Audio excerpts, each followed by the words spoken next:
अस्सलाम वालेकुम औज़ुबिल्लाहि मिनश्शैतानिर्रजीम बिस्मिल्लाहिर्रहमानिर्रहीम। तोशाखाना रेफरेंस केस में इमरान खान और उनकी अहलिया बुशरा बीबी को 14 साल बामशक्कत सज़ा हो गई।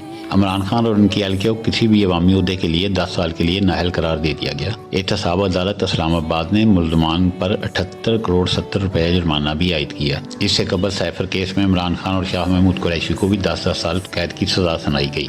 इमरान खान, बुशरा बीबी, शाह महमूद कुरैशी के खिलाफ फैसलों और इमरान खान की नाअहली का पीटीआई पर कोई असर पड़ेगा या नहीं? NA 104 फैसलाबाद 10 PMLN, PPP और PTI में घमासान का रन पड़ेगा।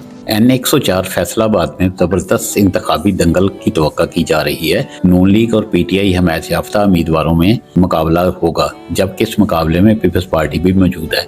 बशारत इंतखाब पीपल्स पार्टी से राजा दानियाल रियाद नून लीग और हामिद रजा PTI के उम्मीदवार हैं। उमर दराज, असरार मुन्ने खान, असद महमूद, अहमद अदील और हामिद रशीद, हसन नियाती, परवेज ढिल्लों, मास्टर इशफाक सवाई उम्मीदवार हैं। NA 104 फैसलाबाद 10 में मुस्लिम लीग नून और तहरीक इंसाफ के हमायत याफ्ता उम्मीदवारान में घमासान का रन पड़ेगा, जबकि पहली मरतबा इंतखाबी दंगल में उतरने वाले पीपल्स पार्टी के उम्मीदवार बशारत इंतखाब अपनी मौजूदगी का एहसास दिलाने की कोशिश में हैं। मुस्लिम लीग नून की तरफ से PTI के साबिक मुनहरफ MNA और कौमी असम्बली में साबिक अपोजिशन लीडर राजा रियाज अहमद के बेटे राजा दानियाल उम्मीदवार हैं। तहरीक इंसाफ के हमायत याफ्ता उम्मीदवार साहबजादा हामिद रजा हैं। राजा दानियाल को अपने वालिद के PTI से मुनहरफ होने और 3 इलेक्शन में 3 पार्टियां बदलने पर शदीद अवामी रद्द-ए-अमल का सामना है। NA 104 के दिल्ली सूबाई असम्बली के हल्के PP 112 में तहरीक इंसाफ के असद महमूद इंतहाई मजबूत उम्मीदवार समझे जाते हैं। साबिक रुकन असम्बली चौधरी उमर दराज के साहबजादे हैं और पार्टी वोट के अलावा इलाके में अपना ज़ाती वोट बैंक भी रखते हैं। मुस्लिम लीग नून के उम्मीदवार असरार अहमद मुन्ने खान गुज़श्ता इलेक्शन में इस हल्का से शिकस्त खा गए थे।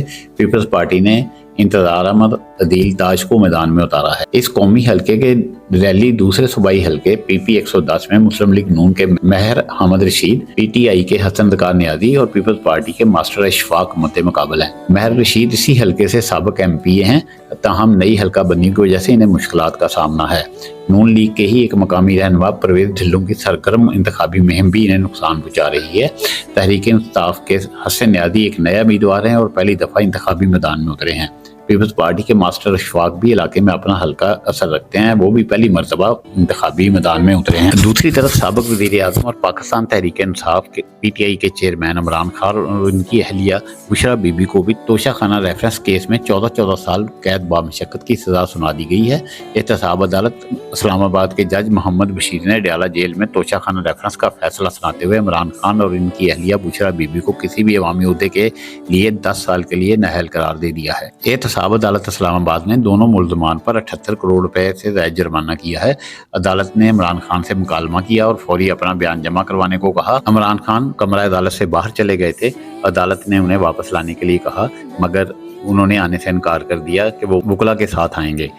अदालत ने बानी PTI और बुशरा बीबी की गैर हाजिरी में ही इन्हें सजा सुना दी। वादे रहे कि गुज़श्ता रोज इमरान खान को साइफर केस में भी 10 साल कैद मशक्कत की सजा सुनाई गई है, जबकि साइफर केस में इमरान खान के साथ साथ शाह महमूद कुरैशी को भी 10 साल की सजा सुना दी गई थी। ये फैसला जज अबुल हसनात मोहम्मद उल-कुरैन ने किया था। साइफर केस के फैसले बाद अभी तक कोई अवामी रद्द-ए-अमल सामने नहीं आया और आज तोशाखाना केस का फैसला भी सुना दिया गया है। अवामी रद्द-ए-अमल इस पे क्या होता है और PTI के लीडर्स जो हैं इस पे क्या किरदार अदा करेंगे, ये अभी तक सामने नहीं आया है। लेकिन एक चीज बड़ी वाज़ेह है कि ये फैसले इलेक्शन पर असरअंदाज होंगे। ये फैसले इलेक्शन पर मनफी और मुस्बत दोनों तरह से असरअंदाज हो सकते हैं और इसका फैसला आने वाला वक्त करेगा कि ये फैसले जो हैं PTI के हक में जाते हैं या इलेक्शन कैंपेन में PTI के नुकसान का बाइस बनते हैं। तोशाखाना केस में इमरान खान को दी गई सजा से PTI को इंतखाबात में नुकसान पहुंचने का अंदेशा है। PTI के वोटर जो इस फैसले को पढ़ेंगे वो वोट डालने नहीं जाएंगे। इस वक्त ज़रूरत इस बात की है कि PTI लीडर जो बाहर हैं वो PTI वोटर को इलेक्शन के में हिस्सा लेने के लिए बाहर लेकर निकल आएँ। अगर 8 फरवरी को हिस्सा लेने पर आमादा ना कर सके तो ये एक बहुत बड़ा PTI का नुकसान होगा।